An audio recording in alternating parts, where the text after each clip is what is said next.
Good morning everyone, कैसे हैं आप सब। उम्मीद करती हूँ आप लोग अच्छे होंगे। जैसा कि आप लोग स्क्रीन पे देख पा रहे हैं, आज हम लोग 2024 का जो उर्दू का क्वेश्चन पेपर है उसी को डिस्कस कर रहे हैं। हमने ना ये सारी चीज़ें डिस्कस कर दी थी और इनफैक्ट हम लोग काफ़ी आगे तक चले गए थे और मैंने तो पूरी ही वीडियो बना ली थी। लेकिन आपको पता है, जैसा कि हम लोग का चैनल नया है अभी, तो यूट्यूब इस चीज़ की परमिशन नहीं दे रहा है कि हम लोग 15 मिनट से ज़्यादा की वीडियो बनाएं, है ना। तो वो ऑटोमेटिकली चलना बंद हो जा रही है, अपलोड भी हो जाती है लेकिन फिर वो डिलीट हो जाती है कि बहुत लंबी है आपकी वीडियो। तो इसलिए हमें क्या करना पड़ा है, इस वीडियो को 2 हिस्सों में कट करना पड़ा है। तो हमने पहली वीडियो वहाँ तक आपको पढ़ा दी थी। अब इसके बाद यहाँ से जो आधी वीडियो हमने पहले बनाई है, अब हम 125 यानी 25 क्वेश्चन के आगे से जितने क्वेश्चन है, 50 क्वेश्चन तक है, तो वो अब हम डिस्कस करेंगे इस वीडियो में। तो चलिए पढ़ना शुरू करते हैं। अब देखिए, अब आपको पता ही चलेगा कि हमने जो सिलेबस में डिस्कस किया था वही चीज़ है। पहला यहाँ लिखा हुआ है कि ये फ़िक्रे आपको दिए गए हैं, इन फ़िक्रों को पढ़िए और सही तरतीब लगाइए। देखिए, मैं आपको सिर्फ आंसर बताने नहीं बैठी हूँ, मैं आपको ट्रिक बताने बैठी हूँ ताकि आपको अंदाज़ा रहे कि आप कैसे सवाल को सही कर सकते हैं। देखिए, आप इसे सबको पढ़ेंगे ना तो आपको लगेगा ये भी सही है, ये भी सही है, ये भी सही है, ठीक है। तो इसलिए एक एक करके पढ़ते हैं। जैसे यहाँ सबसे पहले क्या लिखा हुआ है, सबसे पहले कह रहे हैं बी को पढ़िए। तो चलिए हम पहले बी को पढ़ते हैं। मुल्क में आज बड़े बड़े इंशा या पर्दाज मौजूद हैं। फिर कहते हैं डी को पढ़ो, जो अपने अपने मखसूस दायरा मजमून के हुक्मरान हैं। ठीक है। सी में कहते हैं जो सर सैयद के बारे एहसान से गर्दन उठा नहीं सकते। ठीक है। आगे लिखा है लेकिन उनमें से एक शख्स भी नहीं। ठीक है। तो मुझे ये कुछ अटपटा सा लग रहा है, मुझे नहीं लग रहा कि ये पैराग्राफ कंप्लीट हुआ है। ठीक है। ऐसे ही आप सारे चेक कीजिए और बताइए कि कौन सा सही जवाब होगा। तो उम्मीद करती हूँ आप सबने भी 4 आंसर को सही किया होगा। कि पहले हम पढ़ेंगे मुल्क में आज बड़े बड़े दानिश्वर मौजूद हैं। ठीक है। फिर हम सी लेंगे जो सर सैयद के बारे एहसान से गर्दन उठा सकता हो। ठीक है। इसके बाद हम ए को लिखेंगे लेकिन उनमें से एक शख्स भी नहीं। आगे हम डी को लिखेंगे जो अपने अपने मखसूस दायरा मजमून के हुक्मरान हों। यानी अब आपको पता चला कि एक जो क्वेश्चन का टाइप बनता है वो ये बनेगा कि टुकड़ों को दिया जाएगा उन्हें आपको। इसे इंग्लिश में अगर आप पढ़ेंगे ना तो इंग्लिश में से कहते हैं PQRS। इस चीज़ को इंग्लिश में क्या कहा जाता है, PQRS। जैसे आपको 4 मिसरे दिए जाते हैं, 4 टुकड़े दिए जाते हैं और उनको PQRS की फॉर्म में ही लगाना होता है। अब देखिए अगला जो ये वाला सवाल है ना, ये फहरिस्त 1 से बी को मिलाना है। इसमें ये वही चीज़ है कि आपको 11, 12, 9, 10 चारों क्लासेस की दोनों बुक्स के इंडेक्स पता होने चाहिए कि कौन सी बुक में कौन सा चैप्टर किसने लिखा है। अगर आप ऐसा करती हैं तो ही आप लोगों के जवाब जो हैं वो सही आएंगे, अदरवाइज़ बड़ा मसला होने वाला है। ठीक है। अब देखिए, आपने पढ़ा होगा ज़िंदगी से डरते हो ज़िंदगी तो तुम भी हो, ज़िंदगी तो हम भी हैं। ठीक है। तो ये किसका है, ये नून मीम राशिद का है। अब आप देख लीजिए डी जो है वो सेकंड के साथ कहाँ जुड़ा हुआ है। देखिए यहाँ डी फर्स्ट के साथ है, गलत हो गया। डी फोर्थ के साथ है, गलत हो गया। डी जो है थर्ड के साथ है, गलत हो गया। डी फर्स्ट के साथ है, तो बस यही ऑप्शन सही हो गया। अगर आपको कोई और नहीं भी आता है तो भी आपने बहुत आसानी से फाइंड कर लिया कि इसका सही जवाब क्या होगा, डी। ठीक है। आगे आ जाइए। अभी भी आपको पता चला कि कुछ चैप्टर वाले क्वेश्चन आ रहे हैं और कुछ MCQ आ रहे हैं। अब ये आप लिख के रखिए सब कॉपी पे, फिर मैं जब आपको कराऊंगी तो आप ये मत कहिएगा कि हमारा ये हुआ ये नहीं हुआ। ठीक है। वो अल्फाज जो माने में एक दूसरे से मिलते जुलते हों उन्हें क्या कहते हैं। अगर उनके माने सेम है यानी वो क्या हो जाएंगे, सिनोनिम। और सिनोनिम को इंग्लिश में तो मतलब हिंदी में क्या, उर्दू में क्या बोलते हैं, मुतरादिफ अल्फाज। ठीक है। फिर से यहाँ पे आपको क्या करना है, जुमले को दुरुस्त करना है। हाँ, तो आप लोग ने पढ़ लिया होगा इसका सही जवाब क्या है, हमारा ऑप्शन नंबर 2 क्यों है। देखिए आप पढ़िए कि भाई मुख्तसर अफसाने की सेंस अरबी फ़ारसी में दास्तान और क़सस की रवायत मिलती है, लेकिन हिंदुस्तान में कथा कहानी का रवाज तो सदियों पुराना है। इसी तरह उर्दू में मगरिब के असरात की देन है। ठीक है। तो इस तरह से आप लोग इसे कर सकते हैं। अगले सवाल पे आ जाइए। यानी अभी आपको ये पता चल गया कि किस तरह से आपके PQRS के क्वेश्चन आ रहे हैं, किस तरह से आपके चैप्टर के क्वेश्चन आ रहे हैं। अब यहाँ देखिए ये आपके क्या है, माने बताने के हैं। बेहिस, बेहिस का मतलब होता है जिसे किसी भी तरह की बेकस, बेहिस कह रही हूँ, है ना। बेकस, बेकस का मतलब क्या होता है, कोई इंसान मजबूर है, बेकस है। ठीक है। तो क्या हो जाएगा, मजबूरी। आगे आ जाइए। फिर से मिलान आ रहा है। अब देखिए यहाँ पे आपको देखना पड़ेगा कि कौन सा किससे मिलता है ना। आपने सुना होगा सामईन हजरात, सामईन हजरात कहते हैं सुनने वाले लोगों को। ठीक है। अब आप देख लीजिए बी में फोर्थ कहाँ है, और बी में फोर्थ सिर्फ इस वाली लाइन में है, तो यही हमारा आंसर सही हो गया। क्यों, क्योंकि और तो कहीं बी में फोर्थ है नहीं। अगर कहीं बी में फोर्थ नहीं है तो हमें मैच करने की भी ज़रूरत नहीं है। ठीक है। तो अब इसी के हिसाब से कि जो डी है वो किससे मिलेगा, सेकंड से मिलेगा। ठीक है। अब यहाँ पे आपका फोर्थ जो है वो किससे मिल चुका है, सॉरी गलत, हाँ डी सेकंड से, हाँ ठीक है। और यहाँ फर्स्ट जो है वो किससे मिलेगा, आपका सी से, ये रहा। ठीक है। और इसके बाद लास्ट वाला जो आपका बच्चा है वो किससे मिल जाएगा, थर्ड से। डन, आगे आ जाइए। फिर से देखिए आपको तरतीब बनानी है। अब इसका कमेंट में आप लोग मुझे जवाब देंगे तरतीब का। ठीक है। इसके बाद देखिए खार, खार कहते हैं कांटे को, तो खार का मुतज़ाद यानी उल्टा क्या होगा, एंटोनियम क्या होगा, तो खार का हो जाएगा यहाँ पे गुल। ठीक है। गुल और खार होता है, फूल और कांटा होता है, तो ये याद रखिएगा। आगे आ जाइए, यहाँ लिखा है पैगाम लाने वाले को क्या कहा जाता है, तो पैगाम लाने वाले को कासिद कहा जाता है।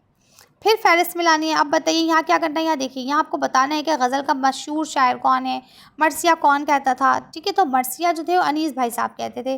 अब देख लीजिए डी का फोर्थ किस में है, तो डी का फोर्थ सिर्फ इसमें है और यही आंसर हमारा सही हो जाएगा। ठीक है। ये देखिए नज़्म पढ़ते हैं जोश मिलिया आबादी, मसनवी पढ़ते हैं नसीम, और इसके बाद गज़ल जो है वो आतिश साहब पढ़ते हैं। अब देखिए फिर साक़े लाहिक़े मुतज़ाद और आपके मुहावरे और आपके जो होते हैं ना, क्या बोलते हैं, सिनोनिम एंटोनिम, ये सारी चीज़ें ही आ रही हैं। अब यहाँ पे आपको देखिए क्या करना है, यहाँ आपको लिखा हुआ है कि भाई लफ्ज़ जो है खैर, खैर का उल्टा बताना है, तो खैर का क्या होता है, शर। खैर का क्या होता है, शर। ठीक है। आगे आ जाइए। अब यहाँ लिखा हुआ है,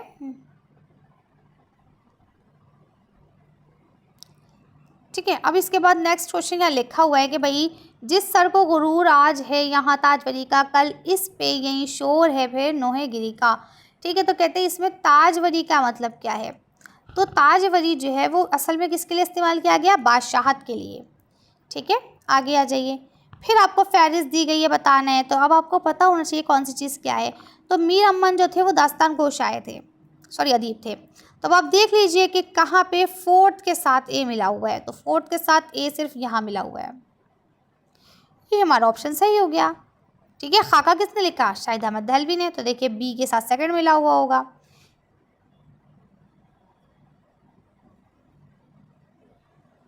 ठीक है। एक मिनट रुकिए, कुछ गड़बड़ हो रही है, मैं आपको बता देती हूँ। देखिए दास्तान गो जो है वो मीर अमन है, खाका जो है वो शाहिद अहमद दहलवी का है। ठीक है। तंज़ो मिज़ाज जो है वो मुश्ताक अहमद साहब है, यूसुफ़ी साहब, और अफसाना निगार जो है वो इसमत चुगताई हैं। अब आप इसी हिसाब से मैच कर लीजिए। मुझे लग रहा है यहाँ कुछ ऑप्शन में गड़बड़ है, या मुझे शायद लग रहा है, चलिए आप देख लीजिएगा। हाँ सॉरी, मैं A4 ये कर रही हूँ ना, ए के साथ 4 ये है, हाँ सॉरी। ठीक है। आगे आ जाइए। अब देखिए लिखा है दर्ज झेल फ़िक़रों को दुरुस्त करके तरतीब लीजिए। फिर से आप इन्हें दुरुस्त कीजिए और तरतीब दे दीजिए। मुझे कमेंट में बताइएगा, अगर गलत होगा तो मैं उसे सही कर दूँगी। अब देखिए लिखा है ऐश का मुतरादिफ, मुतरादिफ क्या होता है, जो उसी का ही हम हो। तो ऐश का मतलब क्या होता है, ऐश आराम। सुनने कभी आपने, वो देखो वो तो ऐश आराम से काट रहे हैं। ठीक है। ऐश आराम एक साथ आता है। अब यहाँ लिखा है लफ्ज़ दारुल खिलाफत के क्या मायने हैं, तो देखिए अब आपको पता ये चला कि लफ्ज़ मायने भी पूछे जा सकते हैं। दारुल खिलाफत राजधानी को कहा जाता है वैसे। ठीक है। आगे आ जाइए। फिर आपको क्या करना है, मैचिंग करनी है। कृष्ण चंद का क्या है, ठीक है, कृष्ण चंद का रिपोर्ट ताज है पौधे। ठीक है। अख्तरुल ईमान की अपनी खुद नविश्त है इसबात का राबे में। तो ए का थर्ड, अब ज़रा देख लीजिए ए का थर्ड कहाँ है, ये देखिए ये ए का थर्ड हो गया, और सी का सेकंड, और ये देखिए सी का सेकंड भी हो गया। तो दो हमें पता चल गया, इसका मतलब ये यही वाला ऑप्शन क्या हो जाएगा, सही हो जाएगा। अगला देखिए सवाल यहाँ लिखा हुआ है, झेल में से इत्तेहाद का मुतरादिफ कौन है। ठीक है। अगर आप किसी भी इत्तेहाद करते हैं तो उसका मुतरादिफ क्या होगा, कौन सी चीज़ ऐसी है जो सेम सेम होगी। ठीक है। तो इसमें हम कर सकते हैं इत्तिफाक रखना। ठीक है। यहाँ फिर से आपको जुमले मिलाने हैं, आप लोग देख लीजिए और मिलाइए बैठ के। अगला सवाल देखिए लिखा है अजल के क्या मायने हैं, अजल के मायने क्या होते हैं, मौत। ठीक है। अगला सवाल देखिए क्या लिखा हुआ है, यहाँ पे झेल में से फ़र्श का मुतज़ाद कौन सा है। तो देखिए ये याद रखिएगा, फ़र्श मतलब होता है ज़मीन। ठीक है। तो फ़र्श का क्या होगा, अर्श। ये याद रखिएगा, आसमान का ज़मीन होगा। जिस रूट वर्ड से बनता है अपोजिट वर्ड, उसी ही रूट का उसका अपोजिट होना चाहिए। ठीक है। आगे आ जाइए। 146 पे हम लोग आ चुके हैं। यहाँ पे फिर से आपको क्या करना है, मैचिंग करनी है। तो देखिए ये कोई बहुत मुश्किल नहीं है, अगर आप थोड़ा सा दिमाग लगाएंगे तो आपको पता चल जाएगा। तहरीर मतलब क्या होता है, लिखना। तहरीर मतलब लिखना, तो इससे आप मैच कर लीजिए। बी का थर्ड, अब आप देखिए बी का थर्ड आपको सिर्फ यहाँ दिख रहा है, इसी से ही आपका ऑप्शन सही हो जाएगा। आपको नंबर लेने है ना, स्मार्ट वर्क करना है यहाँ पे, तो आप ऑप्शन को ही आउट कर सकते हैं कि आपको लगे कि इसका ये आंसर नहीं हो सकता, ये आंसर नहीं हो सकता, इसका मतलब ये आंसर होगा, या फिर आपको क्या करना है, अपने ऑप्शन से ही खेल लेना है। ठीक है, जैसे भी हमने देखा जो भी इसमें से हमें कोई एक आया तो हमने उसी के बिहाफ पर अपना आंसर ठीक कर दिया। अगर हमें मान लिया एक आध और भी आ रहा है, या ऐसा है कि आप बी का थर्ड यहाँ पे भी हो जाता, फिर मैं क्या करती, तो फिर मैं कोई और एक और चीज़ देखने की कोशिश करती जो उसी जैसी होती। ठीक है, जैसे कि अब तहरीर का मतलब तो हो गया क्या, राइटिंग। अब इजहार, कहते हैं ना इजहार ख्याल करो, इजहार मतलब क्या होता है कि बताना, एक्सप्रेस करना, तो ये इससे मिल सकता है। तो अगर आपको बी का थर्ड नहीं समझ में आ रहा था तो आपको पता ये चला कि भाई सी का सेकंड होना चाहिए, तो देखिए दोनों यही हैं। ठीक है ना। अब फन पारा मतलब पीस, तो ये इससे मिल जाएगा, तो देखिए डी का फर्स्ट हो गया। ठीक है, और फर्स्ट का फोर्थ हो गया। ठीक है, ये अदबी असनाफ यानी फॉर्म्स ऑफ आपके लिटरेचर। ठीक है, आगे आ जाइए। मोहब्बत का मुतरादिफ क्या होगा। अच्छा, अब देखिए इसमें ना आप लोग प्लीज़ थोड़ा सा दिमाग में रखिएगा, क्योंकि बच्चे बहुत ज़्यादा कंफ्यूज होते हैं। मुतरादिफ क्या था, मुतज़ाद क्या होता है, साहब के कहाँ लगते हैं, लाया के कहाँ लगते हैं, तो इस चीज़ को आपको दिमाग में रखना है। मुतरादिफ सिनोनियम को ही कहा जाता है। मोहब्बत का क्या हो जाएगा, प्यार। ठीक है, आगे फिर से आपका यहाँ पे लिखा हुआ है मिसरों की तरतीब करनी है, तो ये आप लोग खुद से कीजिएगा, ये आपका होमवर्क है। ठीक है, और अगला सवाल है 49 पे, तो देखिए लिखते हैं, जलते हुए शौक में है इस चमन से ज़ौक़, अपनी बला से आबाद सबा, बाद सबा अब कभी चले। ठीक है, बाद सबा, यहाँ पे शेर में जो बाद सबा है इसके क्या मतलब है, देखिए सबा मतलब होता है हवा। ठीक है, बाद सबा यानी कि ताज़ी हवा, सुबह की जो ठंडी ठंडी हवा होती है उसे सबा कहते हैं। नसीम है तेरे कूचे में और सबा भी, है ना। नसीम का मतलब भी हवा होता है और सबा का मतलब भी हवा होता है। ठीक है, तो ये वर्ड्स मीनिंग भी आपको याद रखने हैं। अब मैं आपको पहले ना वीडियो का लास्ट क्वेश्चन है ये, इसे ख़त्म करने से पहले मैं आप लोगों के साथ कुछ इंपॉर्टेंट बात बताने जा रही हूँ, जैसे कि आपको ध्यान में रखना है कि आपके साथ ये सारी चीज़ें शेयर की जाएंगी। अब मैं आपको, आज के लिए तो ये वीडियो हो गई है हमारी। ठीक है, अब कल इंशाल्लाह मैं आप लोगों को 11th 12th 9th 10th सबकी फहरिस्त दूंगी। ठीक है, तो आपको याद रखना है कि भाई सर सैयद हैं क्या, देखिए एक मीर हैं, अगर मैं कहूँ तो मीर साहब ने मसनवी भी लिखी है, गज़ल भी लिखी है ना, और मेरे ख्याल में मरसिया नहीं, शायद मीर ने मरसिया नहीं, हाँ मरसिया भी लिखा है। ठीक है, लेकिन मीर शायर किसके, अब ये बताइए ना, मीर गज़ल गो हैं या मीर मरसिया निगार हैं।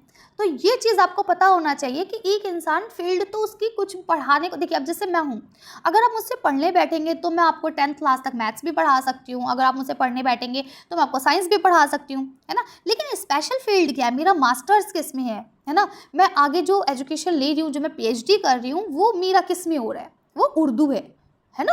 तो अगर आप मुझसे कहेंगे उर्दू का कोई सवाल, तो ऐसा मेरे ख्याल में शायद कोई सवाल हो जो मैं ना बता पाऊँ उर्दू का।